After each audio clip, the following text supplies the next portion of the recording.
Hello everyone, स्वागत है आपका अजय मैथ्स क्लिनिक एएमसी पर, जहां पर आप पाते हैं CBSE JEE NTSC KEE and maths olympiad के वीडियो लेक्चर्स बहुत ही आसान और अपनी भाषा में। आज का टॉपिक है equation of A line in 3D। Students, 3D बड़ा ही मज़ेदार और आसान टॉपिक है। आसान इसलिए क्योंकि यहाँ पर बहुत ज़्यादा नंबर ऑफ क्वेश्चंस आपको करने नहीं हैं। जब से सिलेबस हमारा डिलीट हुआ है तब तो और भी कम रह गए हैं। डिलीट क्या हुआ है? Angle between two lines, angle between two planes, angle between line and planes. Angle की बात जब भी आ रही है लाइन और प्लेन, प्लेन और line, plane plane line line के बीच में, तो वो टॉपिक हमारा हट गया है। जब ये हट गया है तो बहुत सारे क्वेश्चंस भी कम हो गए हैं। हमें क्वेश्चंस कम करने हैं। पहले हमें 50 क्वेश्चंस के आसपास करने होते थे, अब करीब 30 से 35 क्वेश्चंस करनी है, इसलिए आसान है। अगर डायरेक्शन रेशो, डायरेक्शन कोसाइन से कौन सा जो पिछले लेक्चर में बताया गया था आपकी समझ में आ गया है तो ये बहुत आसान क्वेश्चन है, लिमिटेड क्वेश्चन है। यहाँ पर ऐसा नहीं है कि प्रैक्टिस के लिए आपको property of determinants, indefinite integral, definite integral और डिफरेंशिएशन की तरह बहुत सारे क्वेश्चंस करने हो, और इतने सारे क्वेश्चंस करने के बावजूद भी पेपर में ऐसा क्वेश्चन आ जाए जो आपसे सॉल्व ना हो पाए, ऐसा यहाँ नहीं है। ये पॉसिबिलिटी यहाँ नहीं है। 8 to 9 मार्क्स का हमारा ये मार्क्स आने वाले हैं और बहुत आसान है स्टूडेंट्स, पढ़ने में मजा आएगा। ज़्यादा नहीं है, छोटा सा ही है। देखिए, इक्वेशन ऑफ ए लाइन, एक लाइन की इक्वेशन हमें लिखनी है, तो लाइन को डिटरमाइन कैसे करेंगे? लाइन, अच्छा ये तो लाइन सेगमेंट है, ये लाइन तो हमारी क्या है, अप टू एक्सटेंड हो रही है इस डायरेक्शन में भी, एक्सटेंड हो रही है इस डायरेक्शन में भी। इस लाइन की अगर हम बात करने लगें और हम सोचने लगे कि एक पॉइंट से अगर लाइन पास होकर जा रही है, सपोज यहाँ एक पॉइंट है, उस पॉइंट से लाइन पास होकर जा रही है, तो हम कैसा सोच पाएंगे? क्या लाइन पॉसिबल है? तो देखो, एक पॉइंट ये रहा, इस पॉइंट से लाइन नहीं पास होकर जा रही है। क्या इस लाइन को डिटरमाइन किया सकता है? नहीं किया सकता है। क्यों? क्योंकि इस पॉइंट से लाइन ये पास होकर जा रही है, इस पॉइंट से लाइन ये वाली पास होकर जा रही है, इससे दूसरी लाइन पास होकर जा रही है जो पहली वाली से डिफरेंट है। इसी पॉइंट से देखो ये वाली लाइन पास होकर जा रही है, इसी से ये वाली लाइन पास होकर जा रही है, इसी से ये पास होकर, जैसे ये पास होकर जा रही है। तो एक पॉइंट अगर हमें दे रखा है और कहा जाए कि एक पॉइंट से पास होकर जाने वाली लाइन की इक्वेशन बताइए, जैसा कि यहाँ लिखा है 1 point form r = a + λv, तो हम डिटरमाइन नहीं कर सकते, क्योंकि एक पॉइंट से तो बहुत सारी लाइन पास होकर जाती हैं, हम उसको फिक्स नहीं कर सकते। तो क्या करना होगा? अगर एक पॉइंट दे रखा है तो उसके साथ साथ हमें दिया जाएगा क्या? एक और वेक्टर दिया जाएगा, एक पैरेलल वेक्टर। अगर एक परपेंडिकुलर वेक्टर दे दिया जाए, अगर एक पॉइंट यहाँ दे दिया गया है और हमसे कहा जाए कि एक वेक्टर आपका ये है, वेक्टर n, इसके परपेंडिकुलर है, इसके परपेंडिकुलर है ये लाइन, तो आपको दिखाई दे रही है हाँ परपेंडिकुलर है। लेकिन अगर ये लाइन को हम ऐसे घुमा दें, अब भी तो ये परपेंडिकुलर है और इसी पॉइंट से पास होकर जा रही है, अब भी ये परपेंडिकुलर है और इसी पॉइंट से पास होकर जा रही है, ऐसे घुमाते हैं ये। तो ये सारी लाइन जो मैंने घुमा रखी है, ये दूसरी लाइन है और ये इसी पॉइंट से पास होकर जा रही है इससे, और इस वेक्टर के परपेंडिकुलर। तो एक वेक्टर के परपेंडिकुलर हो और एक पॉइंट से पास होकर जाए, तब भी बहुत सारी लाइन पास होकर जा सकती हैं। अब भी हम यूनिक लाइन को नहीं निकाल सकते, एक लाइन को डिटरमाइन नहीं कर सकते। तो इसके लिए ज़रूरी है कि एक पॉइंट दे रखा हो और साथ में दे रखा हो क्या? एक वेक्टर। सपोज एक वेक्टर दे रखा है, तो लाइन हमारी छोटी है तो वेक्टर्स को भी थोड़ा छोटा कर लेते हैं। सपोज एक वेक्टर दे रखा है बी वेक्टर दिया हुआ है और एक लाइन दे रखी है जो एक इस पॉइंट से पास होकर जाती है। इस पॉइंट्स का पोजीशन वेक्टर है वेक्टर ए, और ये एक वेक्टर बी जिसके कि पैरेलल है, आप देख रहे हैं पैरेलल है, तो इस लाइन के ये पैरेलल है। अब लाइन को हिला नहीं सकते, अगर लाइन को आप ऐसे कर दिया तो अब पैरेलल नहीं रहेगी, इसी पॉइंट से जाने वाली है। ऊपर कर देंगे तो पैरेलल नहीं रहेगी, तो इसी में अब ये डिटरमाइन हो गई, अब फिक्स हो गई है। तो एक लाइन को डिटरमाइन करने के लिए हमें क्या ज़रूरत है?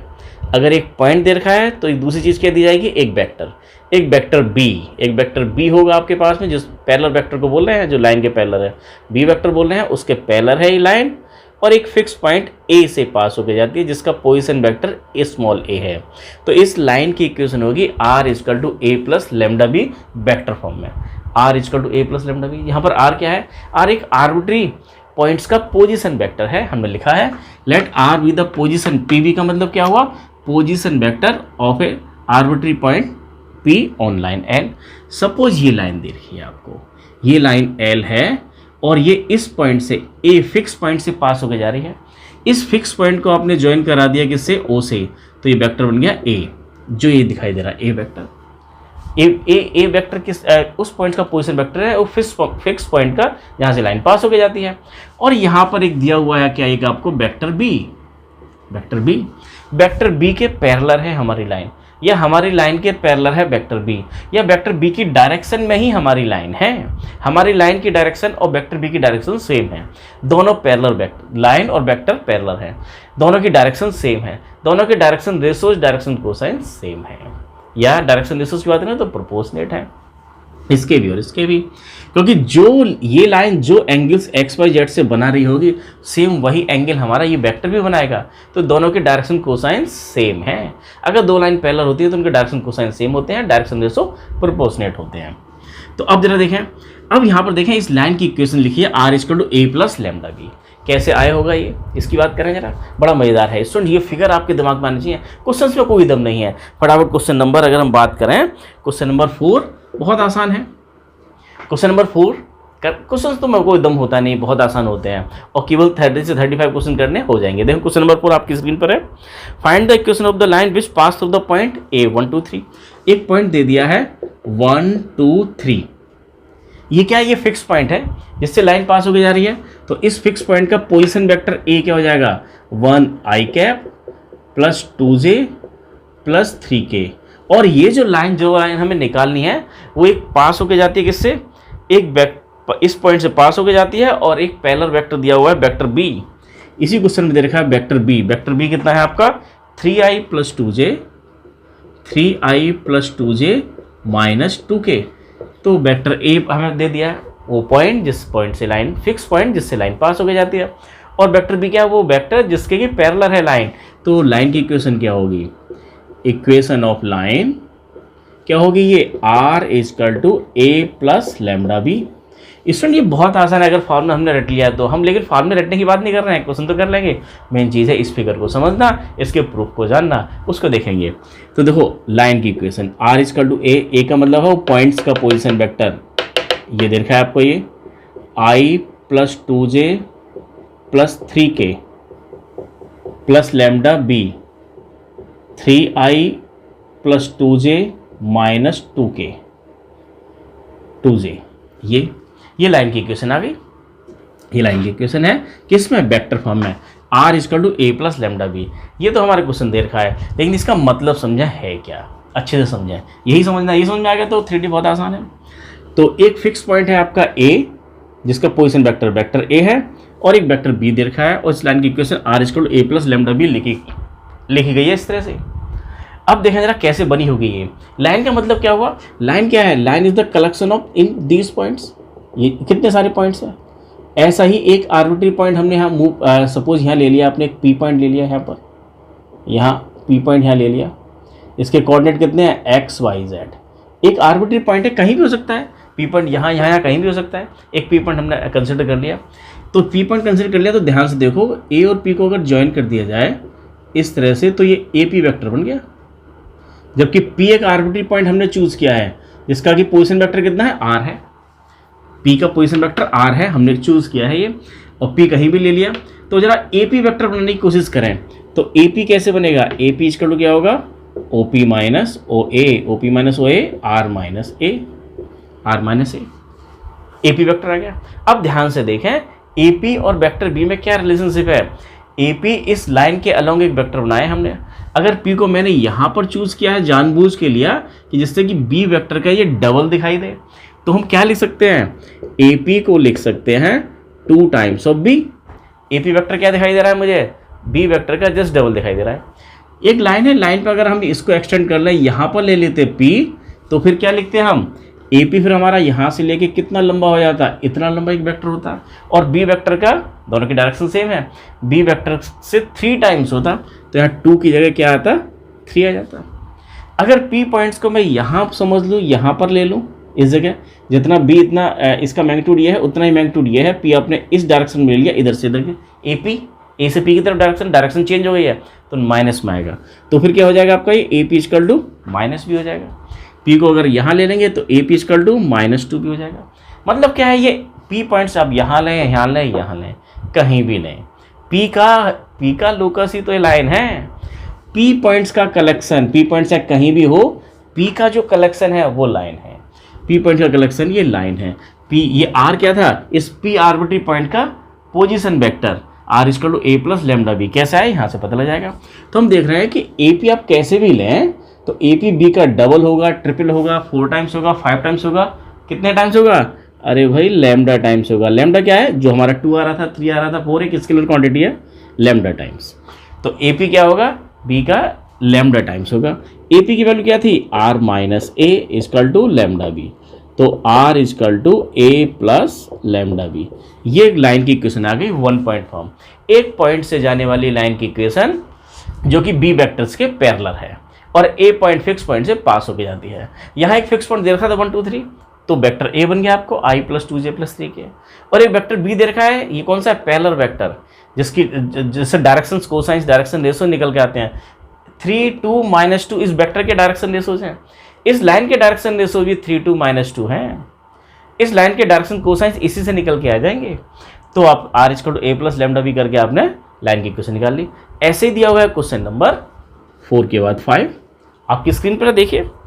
Find the equation of the line in vector and Cartesian, दोनों फॉर्म में पूछी गई, हम बात कर लेंगे वो भी। That pass through the point with position vector, उस पॉइंट से पास होकर जाती है जिसका पोजीशन वेक्टर दे रखा है। दैट मीन्स वेक्टर ए दिया हुआ है, यहाँ पर एक फिक्स पॉइंट का पोजीशन वेक्टर दिया हुआ है 2i minus j plus 4k, और वेक्टर बी क्या दे रखा है, वेक्टर बी, और ये दे रखा है कि वो लाइन वेक्टर बी इसके डायरेक्शन में है, वेक्टर बी की जो डायरेक्शन है वही लाइन की डायरेक्शन है। तो लाइन की डायरेक्शन दे रखी है, लाइन की direction, direction ratio, direction cosine, line के पैरेलल एक वेक्टर, सब एक ही बात है। i plus 2j minus k, तो हमें दे रखा है कि इस पॉइंट से पास होकर जाती है लाइन और इस वेक्टर के पैरेलल है, इस वेक्टर की डायरेक्शन में है लाइन। तो इक्वेशन ऑफ लाइन क्या हो गई, इक्वेशन ऑफ लाइन ये हो गई r is equal to a plus lambda B, line की इक्वेशन तो ये निकल के आई थी आपके सामने। अभी कार्टेशियन फॉर्म भी देख लेंगे। तो r इजकल टू a की वैल्यू कितनी आई है, 2i minus j plus 4k plus lambda i plus 2j minus k, ये आपका आंसर आ गया, लाइन की इक्वेशन आ गई। तो बहुत ही आसान है वेक्टर फॉर्म में, और उतना ही आसान है कार्टेशियन में। बहुत सारे क्वेश्चंस को हम वेक्टर में करेंगे, कुछ को कार्टेशियन में करेंगे। दो तरह से हम क्वेश्चन को कर सकते हैं, सारे क्वेश्चन को करना चाहें वेक्टर में कर सकते हैं, सारे क्वेश्चन करना चाहें कार्टेशियन में कर सकते हैं। हाँ, अगर हम देखें शॉर्टेड डिस्टेंस वाला जो हमारा फॉर्मूला दे रखा है वेक्टर में, ये सबसे ज़्यादा ईजी है, तो हम प्रेफर करेंगे कि shorted distance between two skew lines वो तो हम लगाएंगे वेक्टर में, बाकी सारे काम को हम कार्टेशियन में करेंगे। आप जिसमें करना चाहें उसमें कर सकते हैं, दोनों एक ही बात है। अब देखते हैं कार्टेशियन का मतलब, मैं बार बार कार्टेशियन बोलना, उसका मतलब क्या था, एक्स वाई जेड लाइन, ये एक लाइन थी 1 पॉइंट फॉर्म, ऐसे 2 पॉइंट फॉर्म भी है। तो एक पॉइंट से जाने वाली लाइन की इक्वेशन जो वेक्टर बी के पैरेलल है, r equal to a plus lambda B, ये वेक्टर फॉर्म में लिखेंगे इस लाइन की इक्वेशन। इसी लाइन को हम लिख सकते हैं एक्स वाई जेड में। अगर लाइन की इक्वेशन को एक्स वाई जेड में लिख रहे हैं तो हम बोलेंगे कि लाइन की equation in cartesian form. Cartesian form के लिए हम क्या करेंगे, इसी इक्वेशन तो यही है लाइन की इक्वेशन, इसी इक्वेशन को एक्स वाई जेड में कन्वर्ट करना है। तो रख जाओ, मान लो कि इस पॉइंट्स के कोऑर्डिनेट हमारा आर्बिट्री पॉइंट जिसका पोजीशन वेक्टर r हमने एज्यूम किया था, इस इक्वेशन में r जो था वो क्या था, इस आर्बिट्री पॉइंट p का पोजीशन वेक्टर। बच्चे बहुत पूछते हैं कि r कहाँ से आया, ए पॉइंट तो हमें समझ में आ जाता है कि इसका पोजीशन वेक्टर a है, वेक्टर b दे रखा है हमें, r क्या है, इस लाइन पर कोई भी आर्बिट्री पॉइंट, अरे उसी का लोकस तो है p जो आर्बिट्री पॉइंट है उसी का लोकस है हमारा ये लाइन, उससे बना है ये। अब देखें कार्टेशियन में लेके आना है तो हम क्या चेंज करें, p के कोऑर्डिनेट क्या है, एक्स वाई जेड, a के कोऑर्डिनेट a फिक्स पॉइंट है, उसके कोऑर्डिनेट मान लिए 1, 2, 3 से क्वेश्चन में देखा था, ऐसे देखा होगा x1 y1 z1। तो इसी इक्वेशन में इसको नाम देंगे आप 1, इसमें रख जाओ आप ये पुट r क्या है, इस p पॉइंट्स का पोजीशन वेक्टर, वो कैसे होगा, ये xi cap plus yj cap plus zk cap. Vector a क्या है, कैपिटल A फिक्स पॉइंट का पोजीशन वेक्टर, तो x1i plus y1j plus z1k, ये हुआ। एंड वेक्टर b जो हमारा दे रखा है वो कुछ एज्यूम कर गए, कुछ भी जो आपको अच्छा लगे। तो वेक्टर b को मान गए कि आप ai plus bj plus ck, इनको रख जाए क्या, किस में, हम इन a, इसी में रख जाओ। लाइन की इक्वेशन दे रखी है r is equal to a plus lambda B, r is equal to a plus lambda B, तो r के प्लेस पर xi plus yj plus zk equal a की वैल्यू कितनी है, x1i, रख जाओ यहाँ पर, ये x1i y1j plus z1k plus lambda b vector क्या है, ai plus bj plus ck, ai plus bj plus ck। इसमें ये वेक्टर b दे रखा है आपको ai plus bj plus ck। अगर वेक्टर आपकी समझ में नहीं आया है तो मारो गोली, कोई चिंता वाली बात नहीं है। बस 3D में उसका इतना सा काम है कि वेक्टर बी दे रखा है ए आई प्लस बी जे प्लस सी के, आपको ये समझना है वेक्टर बी की वैल्यू ए आई प्लस बी जे प्लस सी के है, तो वेक्टर बी के डायरेक्शन रेशोज हैं ए बी सी, और बी के पैरेलल लाइन है तो लाइन के डायरेक्शन रेशो भी क्या है ए बी सी। बस इतनी सी बात वेक्टर से 3D में एंटर करेगी। अब ये इधर वेक्टर क्वांटिटी दे रखी है, यहाँ भी वेक्टर क्वांटिटी दे रखी है, और दो वेक्टर क्वांटिटी अगर इक्वल का होंगे जो उसके करस्पॉन्डिंग पार्ट आई जे के कंपोनेंट्स इक्वल हों तो उसको इक्वेट कर जाएंगे। तो ध्यान से देखें, इधर तो आपका ये था, इसको अगर हम इसको और इसको देखें यहाँ पर, तो आई कैप यहाँ पर है आपका x1 और यहाँ पर है ये a लैम्डा प्लस जे, यहाँ है y1 plus b lambda plus k z1 plus c lambda. इसको कंपेयर कर गए, बोथ साइड कंपेयर कर गए, तो क्या है ये x is equal to x1 plus a lambda, y is equal to y1 plus b lambda, z is equal to z1 plus c lambda. अब देखो यहाँ से देखें, यहाँ से आप लैम्डा की वैल्यू निकाल जाओ, सबसे लैम्डा की वैल्यू निकाल जाए, लैम्डा को एलिमिनेट कर जाए, लैम्डा से फ्री करें इसको, तो x minus x1 is equal to a lambda upon a is equal to lambda, यहाँ से आया y minus y1 upon b is equal to lambda, यहाँ से आया आपका z minus z1 upon c is equal to lambda, eliminating lambda.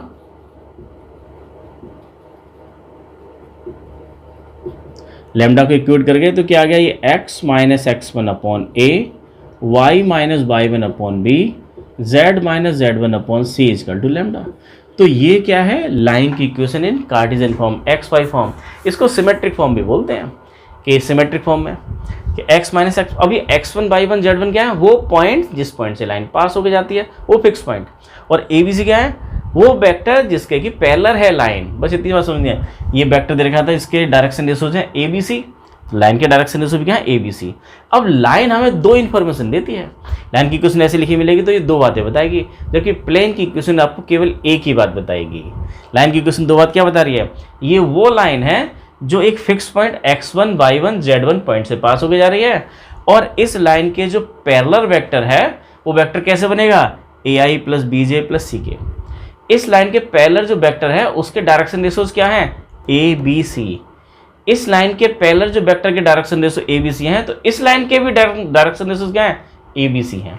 तो लाइन दो बात बता रही है, एक तो किस पॉइंट से पास होकर जा रही है, और इस लाइन के डायरेक्शन रेशोज क्या हैं। इस लाइन के पैरेलल वेक्टर के डायरेक्शन रेशो भी एबीसी हैं और इस लाइन के डायरेक्शन रेशो भी एबीसी हैं। ये जो मैं बार बार बोल रहा हूँ ये बहुत अच्छे से समझना है। बच्चे इसी को नहीं समझ पाते हैं और क्वेश्चन में फंस जाते हैं। क्वेश्चन करना तो आसान है, लेकिन बहुत सारे क्वेश्चन के अंदर ये कॉन्सेप्ट डेवलप होगा, आपको लगाना पड़ेगा। लाइन दो बात बताती है। ये लाइन को देख के आपको पता लगना चाहिए कि लाइन किस पॉइंट से पास होकर जा रही है, x1 y1 z1, और इस लाइन के डायरेक्शन रेशोज या इस लाइन के पैरेलल जो भी जितनी भी लाइन है उन सबके डायरेक्शन रेशोज एबीसी हैं। जैसे क्वेश्चन नंबर 4 अगर अब यहाँ हम करें, क्वेश्चन नंबर 4 में हमें दे रखा है कि एक पॉइंट दिया हुआ है, एक पॉइंट दे रखा है 1, 2, 3, तो x1 y1 z1 1, 2, 3 हो गए। तो लाइन की इक्वेशन क्या होगी, लाइन की इक्वेशन होगी x -1 y -2 और z -3, और नीचे क्या आते हैं लाइन के डायरेक्शन रेशो।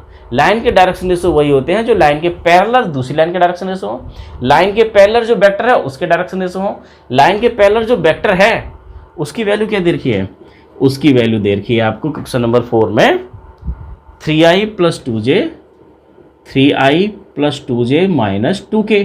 तो इस वेक्टर के डायरेक्शन रेशोज कितने हैं, बस इतना समझना है, इस वेक्टर के डायरेक्शन रेशो है 3, 2, -2। तो इस लाइन के भी डायरेक्शन रेशो हैं 3, 2, -2। बस ये लाइन की इक्वेशन आ गई। ये कैसी लाइन की इक्वेशन है जो 1, 2, 3 से पास होकर जाती है और इस वेक्टर के पैरेलल है। तो इसको भी कभी भी कन्वर्ट करना है तो सीधा लिख सकते हैं r = किस लाइन से किस पॉइंट से पास हो जाती है, ये i + 2j + 3k plus lambda कितना हो गया आपका, ये 3i + 2j - 2k। ये वेक्टर फॉर्म में है, वही लाइन है, एक ही लाइन है, एक ही लाइन को लिखा है हमने वेक्टर फॉर्म में, उसी लाइन को लिखा है कार्टेशियन में। लाइन को लिखने के दो तरीके हैं। क्वेश्चन नंबर 8 और 9 करने से पहले देखें 2 पॉइंट फॉर्म। 2 पॉइंट्स हैं आपको दे रखे हैं, जैसे यहाँ क्वेश्चन नंबर 9 में ए और बी 2 पॉइंट्स हैं, 2 पॉइंट से पास होकर जा रही है लाइन, एक पॉइंट यहाँ एक पॉइंट यहाँ है, उन दोनों से लाइन पास होकर जाएगी तो फिक्स लाइन हो गई आपकी। वहाँ पर आपको डिटरमाइन करना बड़ा आसान है। एक पॉइंट के लिए हमें एक अनदर पैरेलल वेक्टर की जरूरत पड़ती थी। यहाँ पर ए बी जो वेक्टर बनेगा वो ए पी के पैरेलल है। ए बी और ए पी दोनों कोलिनियर हैं, तो ए पी क्या है, A P lambda times of A B है। ए पी का मतलब क्या हुआ, R minus A equal to lambda times of A B. A B का मतलब आया बी माइनस ए। तो ये तो बहुत आसान है। अगर इसकी इक्वेशन निकालनी है तो यहाँ पर देखें वेक्टर ए कितना है, 3i minus 2j minus 5k, vector A. Vector B, तो यहाँ कंफ्यूज नहीं होना है। पहली बार R equal to A plus lambda B के अंदर जो बी था वो एक पैरेलल वेक्टर था, और यहाँ पर हमने जो ए और बी सिंबल यूज किए हैं, यहाँ पर ए और बी क्या है, वो दो फिक्स पॉइंट हैं, दो फिक्स पॉइंट जैसे ए और बी यहाँ दे रखे हैं जिनसे लाइन पास होकर जाती है। तो यहाँ पर दोनों बी का मतलब अलग अलग है। 2 पॉइंट फॉर्म में बी का मतलब सेकंड पॉइंट है और ए का मतलब फर्स्ट पॉइंट है। 1 पॉइंट फॉर्म में ए का मतलब एक फिक्स पॉइंट है जहाँ से लाइन पास होकर जाती है, और बी का मतलब एक पैरेलल वेक्टर है। ये दो डिफरेंट चीज़ें हैं। बी इक्वल टू क्या हो गया आपका, ये 3i minus 2j plus 6k। अब equation of line, R equal to A plus lambda times of A B, B minus A. तो आर इक्वल टू ए की वैल्यू कितनी है, ये 3i minus 2j minus 5k plus lambda B minus A. अरे this minus this zero, this minus this zero, zero into I cap, zero into J cap, और this minus this 11k cap. बस ये answer आ गया। और अगर कोई हमसे कहे कि इसी को कन्वर्ट कर दो कार्टेशियन में, तो भाई ये किस पॉइंट से पास हो जा रही है, इससे। एक पॉइंट तो हमें यहाँ दिखाई दे रहा है, तो x minus 3 y minus minus 2 y, इस पॉइंट को ध्यान से देखें, y माइनस माइनस 2 और z माइनस माइनस 5 अपॉन नीचे क्या आएंगे, डायरेक्शन रेशोस। इस लाइन के डायरेक्शन रेशो वही है जो ए बी के डायरेक्शन रेशो है। ए बी के डायरेक्शन रेशो 0 0 11, तो यहाँ 0, यहाँ 0, यहाँ 11। इसको सॉल्व कर लो, x minus 3 upon 0, y plus 2 upon 0, z plus 5 upon 0। अब देखें जरा, नेक्स्ट टॉपिक हमारा है जो कि इस साल सिलेबस से हट गया है, एंगल बिटवीन टू लाइंस, दो लाइंस के बीच का एंगल। सपोज एक लाइन ये है, एक लाइन ये है, दो लाइंस हैं, इस लाइन के पैरेलल वेक्टर है b1, इस लाइन के पैरेलल वेक्टर है b2। तो दो लाइंस के बीच का एंगल हमें निकालना है। तो दो लाइंस के बीच का एंगल वही होगा जो इन दो वेक्टर्स के बीच का एंगल है। दो लाइन की क्वेश्चन आपको दे रखी है, R equal to a1 plus lambda b1, R equal to a2 plus lambda b2। तो ये b1 और b2 के बीच का ये दोनों लाइंस की डायरेक्शंस हैं, दोनों लाइन की डायरेक्शंस हैं ये। इन दोनों डायरेक्शन b1 b2 के बीच में जो एंगल है वही एंगल लाइन के बीच का एंगल है। और दो वेक्टर्स के बीच का एंगल निकालने को कहा जाए तो बहुत ही आसान है, वो तो आपके पास जानते ही हैं कि cos थीटा इक्वल टू क्या हो जाएगा, cos theta equal to b1 dot b2 upon b1 magnitude और b2 मैग्नीट्यूड। इस तरह से निकाल लेंगे। एक क्वेश्चन पूछा जाए तो बहुत अच्छी बात है, पेपर में आए तो बड़ा आसान है। b1 b2 है, उनके बीच का एंगल निकालना है, तो निकाल दो। कितने हैं ये, 3i plus 2j plus 6k dot i plus 2j plus 2k, और इसका मैग्नीट्यूड 3 का स्क्वायर 9 प्लस 4 प्लस 36, यहाँ पर 1 प्लस 4 प्लस 4, और ये आंसर निकल के आ गया। डॉट प्रोडक्ट निकालना आप जानते हैं, ये इस दो डॉट की जरूरत पड़ेगी हमें वेक्टर्स के डॉट प्रोडक्ट की। 3D के अंदर 3 की मल्टीप्लाई में करेंगे तो 3, इस 2 की मल्टीप्लाई 2 में 4, इस 3 की मल्टीप्लाई किया इस 1 में, इस 2 की मल्टीप्लाई किया इस j की j में, k की k में, k की k में, तो प्लस 6 इंटू 2, 6 इंटू 2 12, और ये कितना आ गया, ये 49 का 7, और ये हो गया आपका 3, तो आ गया ये 7, 12 और 4 16, 16, अरे 12 और 4 16, 16, और 3 रह गया केवल 19 अपॉन 21। कॉस थीटा और थीटा की वैल्यू आ गई है कॉस इनवर्स 19 अपॉन 21। तो अगर ऐसा क्वेश्चन पेपर में पूछा जाता है तो बहुत ही आसान था, लेकिन ये सिलेबस से हटा दिया गया। लेकिन इसकी और बहुत एप्लीकेशंस हैं। दो लाइंस के बीच का एंगल इस तरह से हम निकाल लेंगे अगर वेक्टर फॉर्म में दे रखा है। अगर लाइंस कार्टेशियन फॉर्म में दे रखी हैं कि कार्टेशियन फॉर्म में हमें अगर x minus x1 upon a1, y minus y1 upon b1, z minus z1 upon c1, एक लाइन ये रखिए, दूसरी लाइन दे रखिए x minus x2 upon a2, y minus y2 upon b2, z minus z2 upon c2। तो दोनों line के direction ratios क्या है, a1 b1 c1, a2 b2 c2, और उसी से बनते हैं हमारे ये वेक्टर्स। और यहाँ पर अगर वैल्यूज़ रख दी जाएँ या इनकी मल्टीप्लाई करते हैं तो ध्यान से देखो ये क्या है, ये a1 की a2 में हुई तो ये क्या है, a1 a2 b1 b2 C1 C2 under root A1 square B1 square C1 square under root A2 square B2 square C2 square. नहीं समझ में आया तो कोई बात नहीं, आप सीधा फॉर्मूला देख लें कि cos थीटा, अगर वेक्टर फॉर्म में ना देखें कार्टेशियन में देखा है तो फॉर्मूला क्या बनेगा, A1 A2 B1 B2 C1 C2 under root A1 square B1 square C1 square under root A2 square B2 square और C2 स्क्वायर। ये cos थीटा इक्वल टू, ये फार्मूला आपका बन गया। cos थीटा निकल के आ गया इतना कि अगर हमें कार्टेशियन भी देखा है तुम भी लगा सकते हैं। जनरली वेक्टर में चेंज करके आप ऐसे भी कर सकते हैं, जैसे क्वेश्चन नंबर आपका 11 दे रखा है, वो कार्टेशियन में दे रखा है, डायरेक्ट आप ये वाला फार्मूला लगाइए। जो लाइन के नीचे दे रखे हैं 2 5 -3 वो आपके A1 B1 C1 है, और दूसरी लाइन में दे रखे हैं -1 8 और 4 A2 B2 C2 है, डायरेक्ट फार्मूला लगा दीजिए।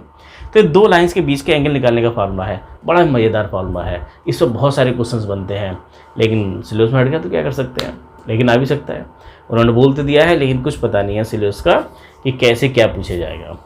तो चलो फिर, लेकिन इस पर बहुत सारे क्वेश्चन बनते थे, इस पर तो नहीं, डायरेक्ट इसकी एप्लीकेशन थी। अगर दो लाइंस हमारी कैसी हैं, ऐसी हैं, उनके बीच का एंगल थीटा निकालना है तो ऐसे निकाल लेंगे।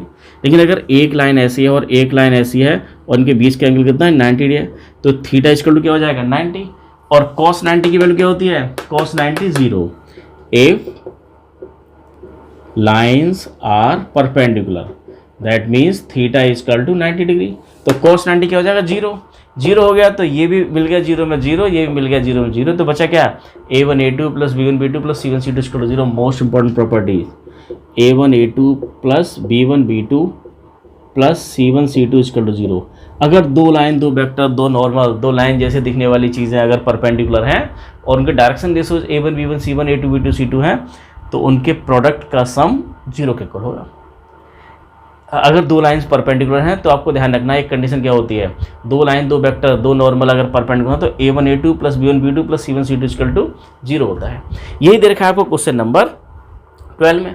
आपको बताना है कि दोनों लाइंस हमारी परपेंडिकुलर हैं, तो P की वैल्यू बताइए। तो आप कंडीशन रखेंगे A1 A2 plus B1 B2 plus C1 C2 equal to 0, P की वैल्यू आ जाएगी। क्वेश्चन नंबर 13 में दे रखा है कि आपको बताना है कि दोनों परपेंडिकुलर हैं या नहीं है।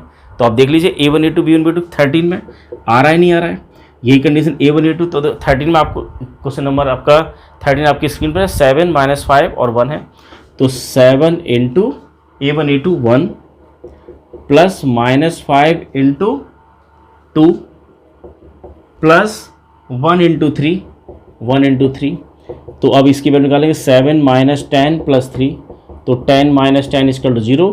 तो ये A1 A2 B1 B2 C1 C2 0 आ रहा है, इसका मतलब क्या हुआ, लाइंस कैसी हैं, lines are perpendicular. Question number 13 आपका इस तरह से हुआ। 12 हमें ये कंडीशन लेके चलनी है 0 के इक्वल और P की K की वैल्यू बतानी है। ऐसे क्वेश्चन जनरली पेपर में पूछे आते हैं। और अब आते हैं मोस्ट इंपॉर्टेंट क्वेश्चन हमारा skew lines, shortest distance between two skew lines.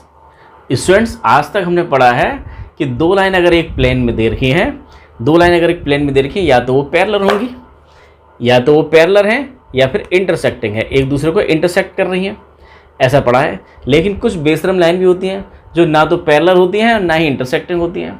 ऐसी लाइंस को बोलते हैं हम स्क्यू लाइंस, जो ना तो पैरेलल हैं, पैरेलल भी नहीं है, इंटरसेक्टिंग भी नहीं है, तो फिर भला कैसी होंगी, वो एक प्लेन में तो नहीं होंगी, क्योंकि अगर एक प्लेन में है तो दो ही बातें होंगी, या पैरेलल होंगी या फिर इंटरसेक्टिंग होंगी। लेकिन अगर एक प्लेन में नहीं है तो कैसी, ऐसी हो सकती हैं दो लाइंस, जैसे दिखाई दे रही है। एक लाइन ऐसे नीचे से निकल जाती है, एक लाइन ऊपर से निकल जाती है, ऐसे करके ये लाइन में तो मेरे मार्कर में रिस्ट्रिक्शन है कि ये यहाँ से शुरू है, यहाँ खत्म हो गया। लाइन तो आपकी यहाँ तक जाएगी, पीछे तक आएगी। और एक लाइन ऐसे है, एक ऊपर एक नीचे, इस तरह से है। ये दोनों लाइन कैसी हैं, ये दोनों लाइन एक दूसरे के पैरेलल नहीं हैं और ना ही इंटरसेक्ट करती हैं। एक ऊपर से निकल जाती है, एक नीचे निकल जाती है। हम कब निकाल रहे हैं, हम इन दोनों लाइन्स के बीच का शॉर्टेड डिस्टेंस। शॉर्टेड डिस्टेंस क्या होगा, अरे ये जो मेरी उंगली दिखाई दे रही है, ये इन दोनों लाइन के बीच का क्या है, शॉर्टेड डिस्टेंस है। शॉर्टेड डिस्टेंस इतना, ये इनके बीच का शॉर्टेड डिस्टेंस है, ये हमें निकालना है। तो स्क्यू लाइंस कैसी लाइंस होती हैं, जो ना पैरेलल होती हैं ना ही इंटरसेक्टिंग होती हैं, एक प्लेन में नहीं होती हैं। स्क्यू लाइंस हमारी नॉन कोप्लनर होती हैं। कई बार हमें प्रूव करने को आता है कि प्रूव कीजिए कोप्लनर लाइंस हैं। अगर वो लाइंस कोप्लनर हैं, अगर दो लाइंस कोप्लनर हैं, या तो पैरेलल होंगी, पैरेलल नहीं है तो इंटरसेक्टिंग होंगी, और अगर इंटरसेक्ट होगी तो उनके बीच का शॉर्टेड डिस्टेंस 0। तो इस कंडीशंस की हेल्प से हम दिखा सकते हैं, बहुत सारे क्वेश्चंस को शो करके दिखा सकते हैं कि दोनों लाइंस कोप्लनर हैं। स्क्यू लाइंस कोप्लनर नहीं होती, एक प्लेन में नहीं होती। बहरहाल ये बात अगर कुछ समझ में आ रही है तो ठीक बात है, नहीं आ रही है तो कोई दिक्कत ही नहीं है। ये क्वेश्चन पेपर में आएगा, इंपॉर्टेंट क्वेश्चन है और बहुत आसान क्वेश्चन है, इंपॉर्टेंट भी है, आसान भी है, बड़े आराम से हो जाएगा। तो आपको सोच, यहाँ दो फार्मूले दे रखे हैं, एक तो हमें दे रखा है ये स्क्यू लाइंस के लिए, अगर दोनों लाइंस स्क्यू लाइंस हैं, स्क्यू लाइंस की पहचान कैसे होगी, यहाँ से इस लाइन के डायरेक्शन रेशोज आपके ये 1 - 1 1 है, इसका डायरेक्शन 2 1 2 है, दिस अपॉन दिस 1/2 आता है, दिस अपॉन दिस बना रहा है, इसका मतलब ये पैरेलल नहीं है। यहाँ से पता लग गया आपका, इससे ये क्या है, इससे और इससे पता लग रहा है ये लाइंस पैरेलल नहीं है। अगर पैरेलल हैं तो इसके लिए फार्मूला दे रखा है, B1 और B2 दोनों एक जैसा आएगा, B1 ले लेंगे या B2 कोई से एक ले लेंगे और यहाँ डॉट की जगह पर क्रॉस आता है, फार्मूला थोड़ा चेंज हो जाएगा, बुक में दे रखा है, एग्जाम्पल देकर समझा रखा है, उससे आप कर सकते हैं। तो यहाँ पे देखें R इक्वल टू ये क्या है आपका, ये A1 और ये है B1, ये है A2 और ये है B2, और सीधा सीधा क्वेश्चन है फॉर्मूला रटिए, क्वेश्चन में लगाइए। फॉर्मूला का प्रूफ बुक में दिया हुआ है, बहुत आसान है, आज टाइम कम है तो इसको कभी और देखेंगे, रिवीजन में देखेंगे।